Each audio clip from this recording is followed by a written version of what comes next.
আসসালামু আলাইকুম রহমতুল্লাহি ওয়া বারাকাতুহু। বিসমিল্লাহির রহমানির রহিম। নাহমাদুহু ওয়া নুসাল্লি আলা রাসূলিহিল কারীম। আম্মা বাদ।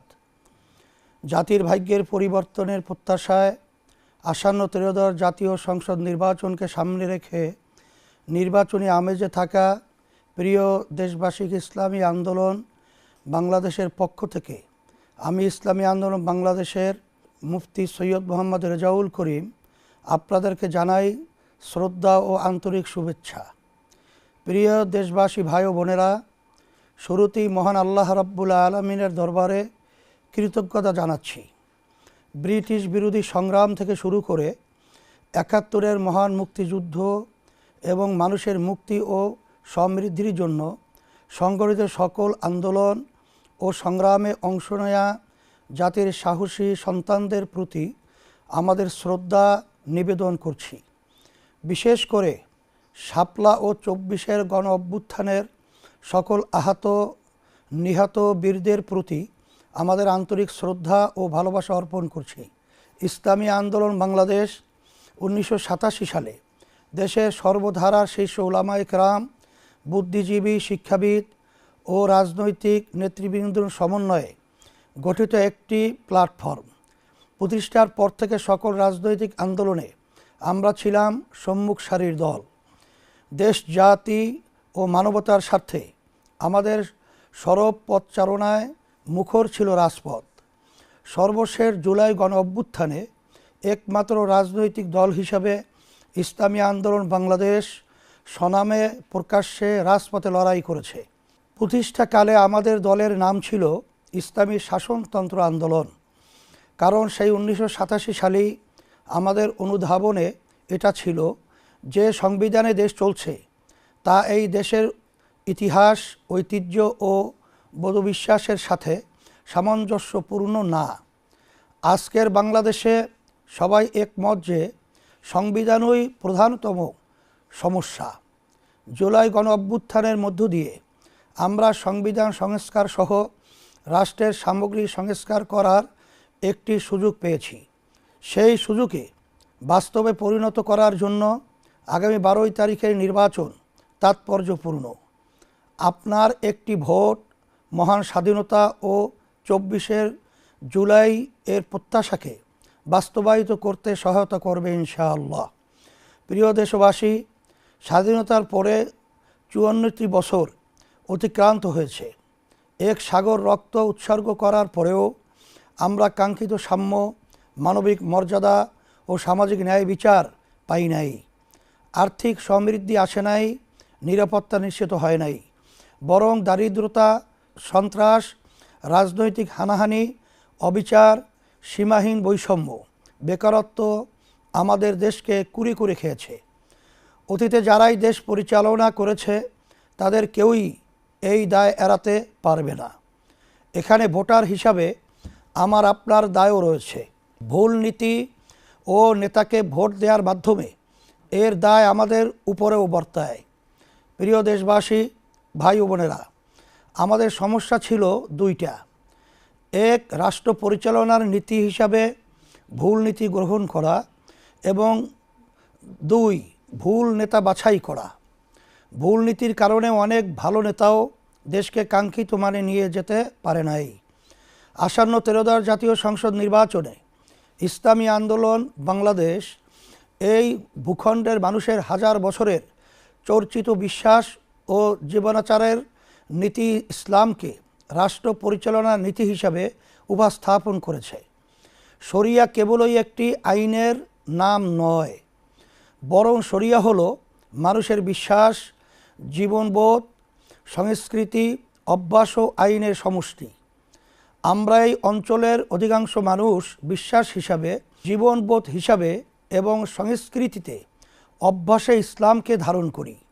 এখন যদি রাষ্ট্র পরিচালনার মূল নীতিতে ইসলামকে বাস্তবায়ন করতে পারি, তাহলেই বাংলাদেশ তার প্রত্যাশিত সমৃদ্ধি ও লক্ষ্য খুঁজে পাবে ইনশাআল্লাহ।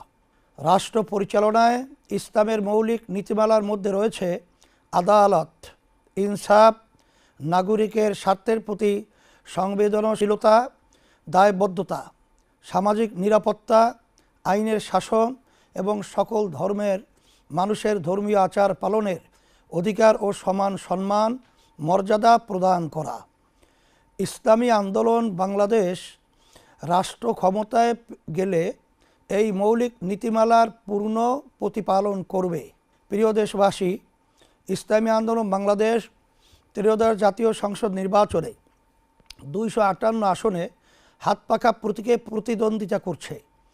আপনারা জানেন, প্রচলিত আইন ও বন্দোবস্তের মোকাবেলায় ইসলামী আন্দোলন বাংলাদেশ এদেশের হাজার মানুষের বোধবিশ্বাসের আলোকে ইসলামের নীতিতে দেশ পরিচালনার লক্ষ্য নিয়ে নির্বাচনী প্রচারণা চালিয়ে যাচ্ছে।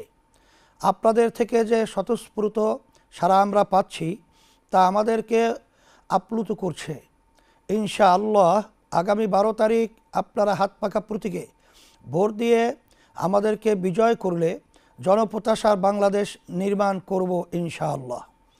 প্রিয় দেশবাসী, ভোট অর্থ হলো আপনি কাউকে আপনার হয়ে রাষ্ট্র পরিচালনার দায়িত্ব দেয়া। ভোট অর্থ কাউকে রাষ্ট্র পরিচালনায় যোগ্যতর বলে সাক্ষ্য দেয়া।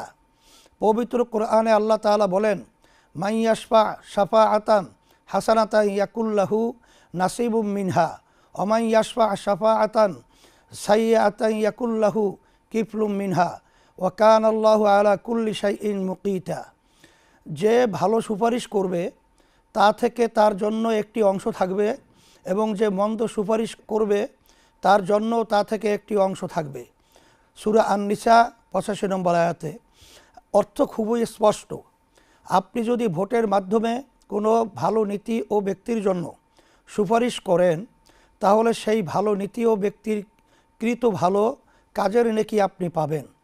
আর যদি আপনি কোনো খারাপ নীতি ও ব্যক্তির জন্য সুপারিশ করেন তাহলে সেই খারাপ নীতি ও ব্যক্তির করা অপরাধের পাপের ভাগ আপনার আমল নামাতেও যুক্ত হবে।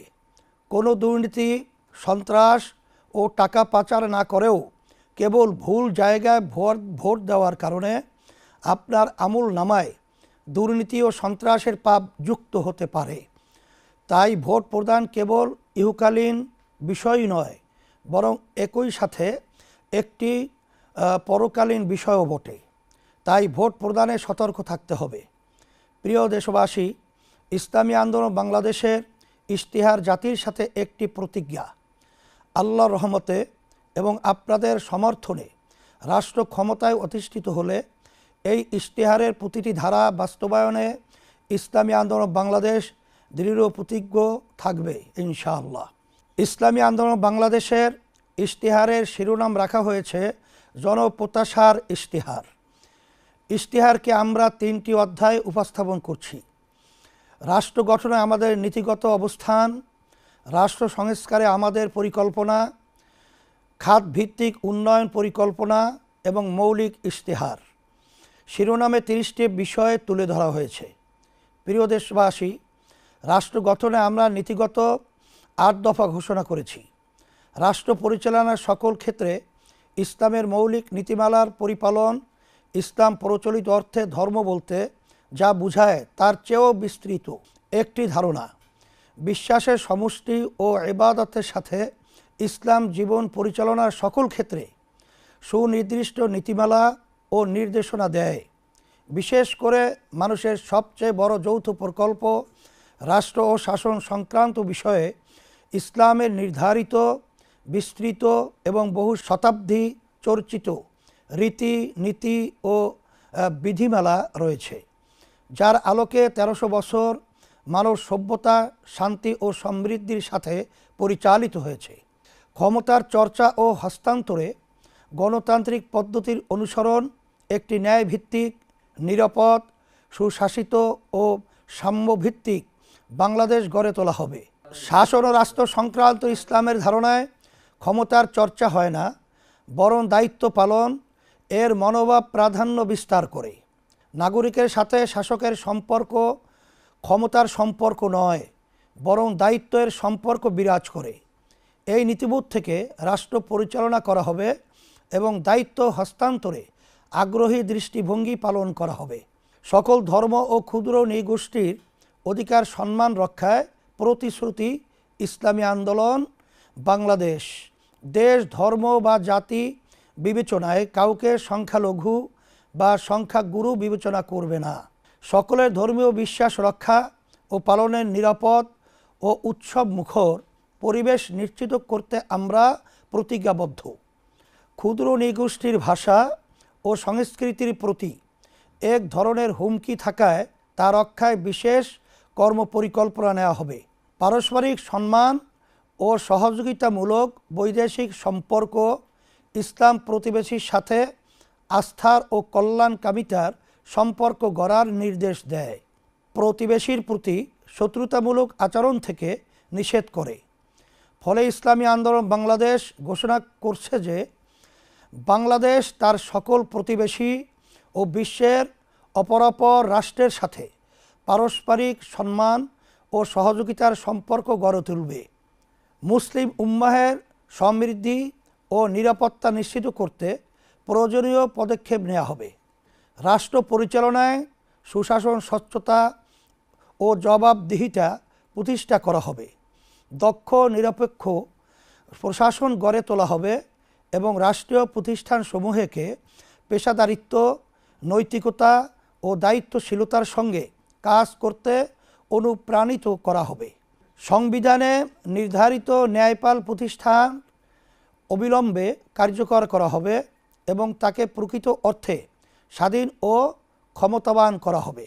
সংসদ সদস্য ও জনপ্রতিনিধিদের সম্পদের হিসাব দায়িত্ব গ্রহণের শুরুতেই এবং পরবর্তী সময়ে নিয়মিতভাবে প্রকাশ করা হবে। ক্ষেত্র বিশেষে জাতীয় রাজস্ব বোর্ড ও দুদক এর সঠিকতা যাচাই করবে। বৈষম্য বিরোধিতা ও ন্যায্যতা, রাষ্ট্রচিন্তা, আইন প্রণয়ন ও নীতি নির্ধারণের প্রতিটি স্তরে পিছিয়ে পড়া ও বঞ্চিত জনগোষ্ঠীর বাস্তব অভিজ্ঞতা ও প্রয়োজন প্রতিফলিত করা হবে। বৈষম্যকে একটি কাঠামোগত সমস্যা হিসাবে চিহ্নিত করে তার আইনগত, প্রাতিষ্ঠানিক ও সামাজিক প্রতিকার নিশ্চিত করা হবে। একটি কার্যকর বৈষম্য বিরোধী আইন প্রণয়ন ও বাস্তবায়ন করা হবে। জাতীয় মানবাধিকার কমিশনকে স্বাধীন, সক্ষম ও জবাবদিহিমূলক প্রতিষ্ঠান হিসাবে গড়ে তোলা হবে। তৃতীয় লিঙ্গ, হিজড়া জনগোষ্ঠীর রাজনৈতিক অংশগ্রহণ সহ সকল ক্ষেত্রে বৈষম্যহীন অভিগম্যতা নিশ্চিত করা হবে। শরিয়া মোতাবেক নারীদের সম্পত্তির উত্তরাধিকার নিশ্চিত করতে আইনগত ও সামাজিক বাস্তবায়ন জোরদার করা হবে। দুর্নীতির মূলোৎপাটন, বাংলাদেশের প্রধান সমস্যা হলো দুর্নীতি। ইসলামী আন্দোলন নৈতিক, আইনি ও প্রাতিষ্ঠানিক বহুমাত্রিক কৌশলে ও কর্মপন্থায় দুর্নীতিকে ক্রমান্বয়ে শূন্যের কোঠায় নামিয়ে আনবে ইনশাআল্লাহ। রাজনৈতিক ও প্রাতিষ্ঠানিক দুর্নীতি প্রতিরোধ করা হবে।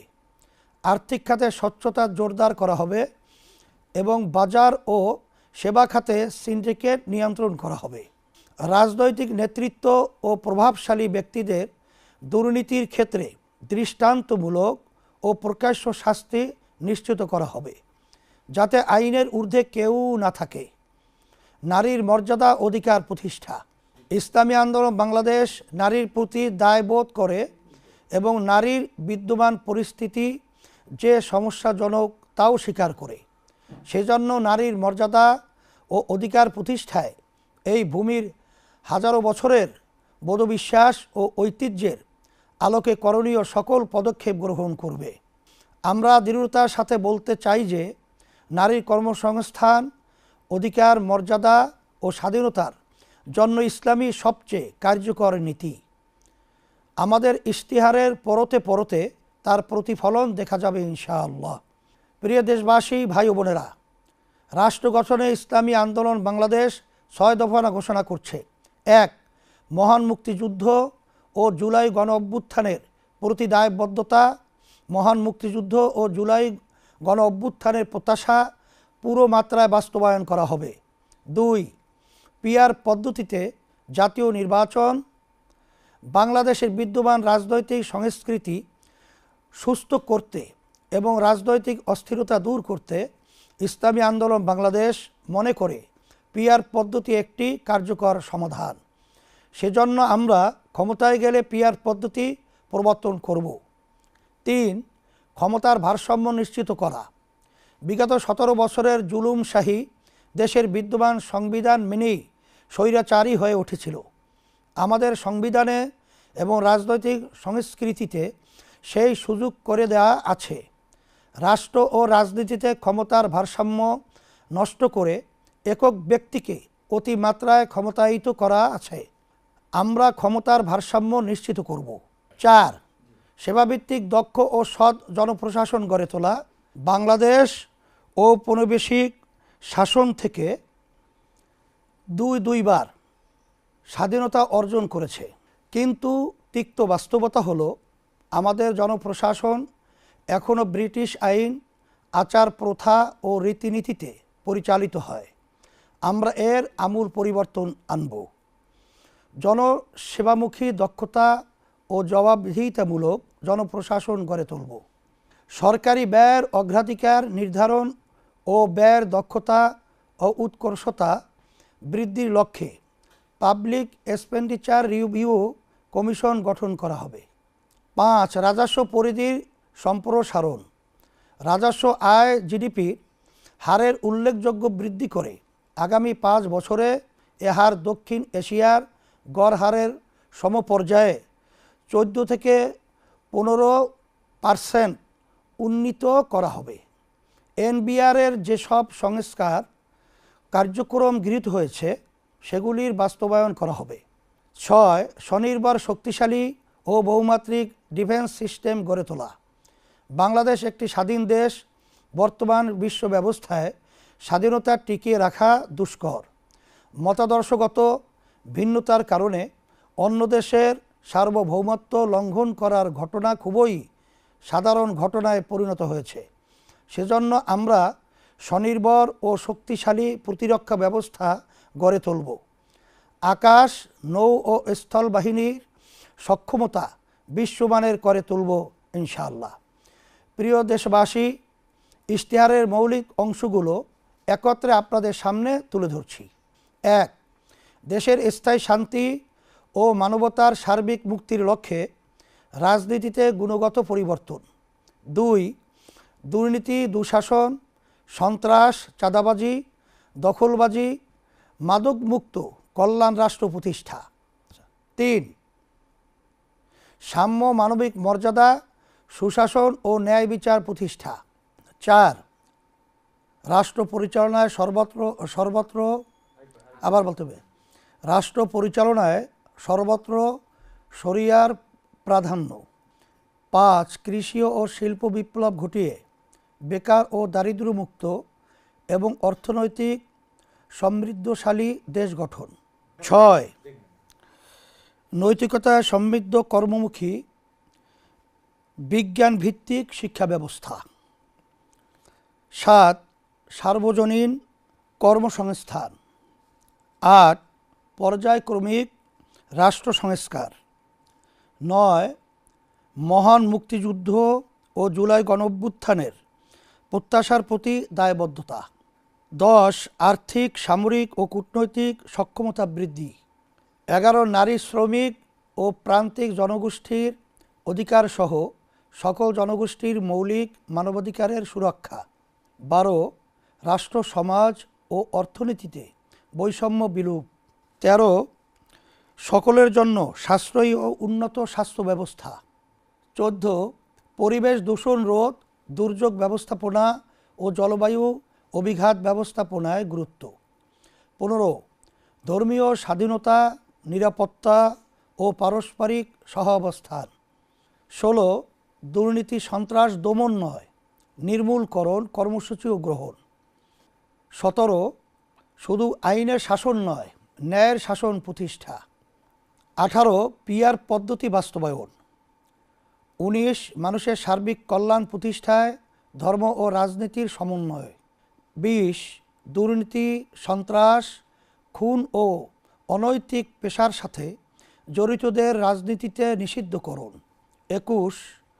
খুন, গুম, মিথ্যা, গায়েবী মামলা, জুলুম, নির্যাতন ও দুঃশাসনের বিলোপ।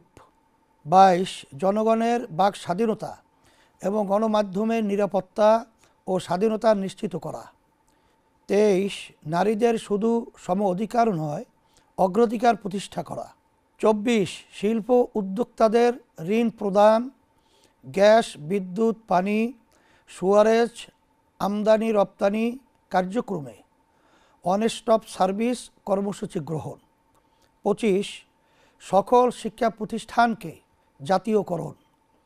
26 মৎস্য ও প্রাণী সম্পদ খাতে বিদ্যমান সমস্যা দূর করে এই খাতে বাংলাদেশকে স্বয়ংসম্পূর্ণ ও বৈশ্বিক মানে উন্নীত করা।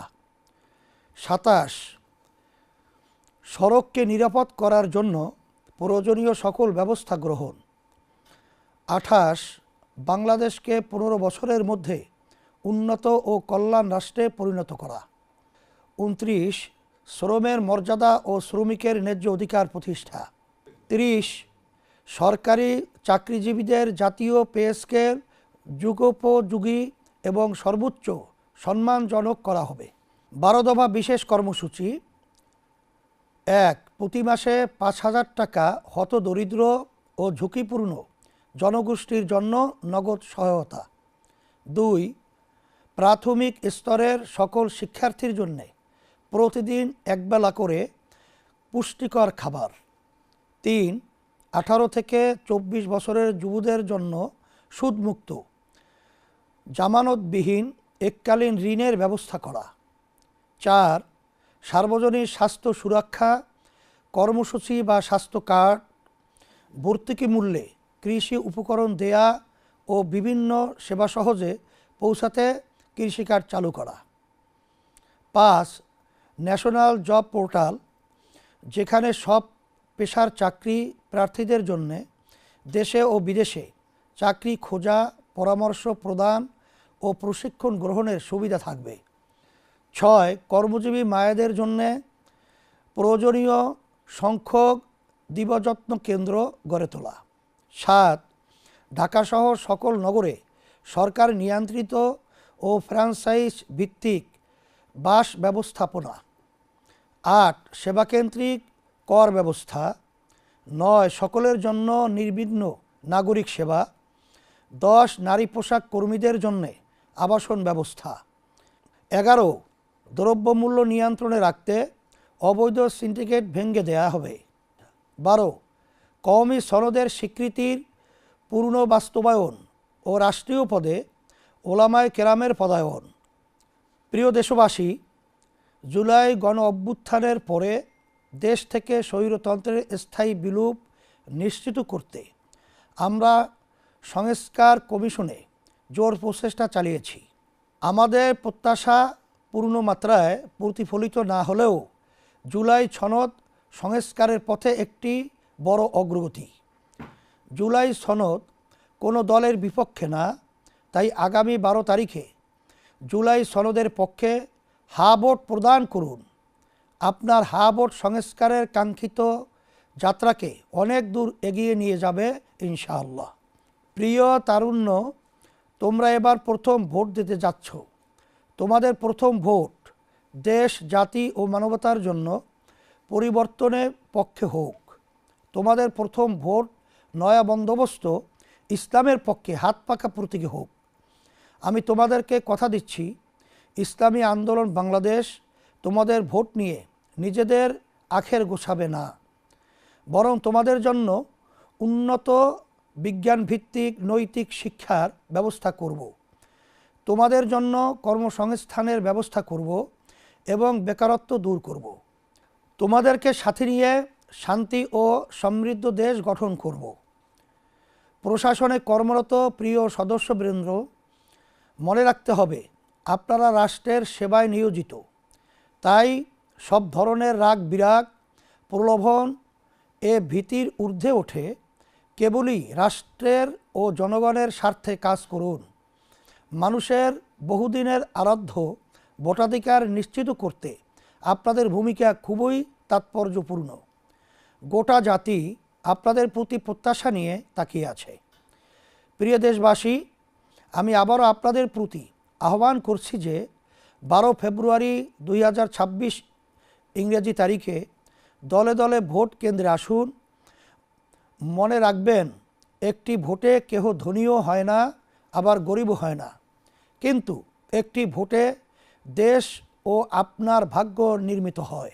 তাই দীর্ঘদিনের পরীক্ষিত, সৎ, যোগ্য ও আল্লাহভীরু মানুষের প্রতীক, হাতপাকা প্রতীকে ভোট দিন। কথা দিচ্ছি, বাংলাদেশের মানুষের বহুদিনের আরাধ্য সমৃদ্ধি, শান্তি ও মুক্তি আসবে ইনশাআল্লাহ। আজকের মতো এখানে শেষ করছি। আবারও দেখা হবে, কথা হবে। আসসালামু আলাইকুম ওয়া রাহমাতুল্লাহি ওয়া বারাকাতুহু।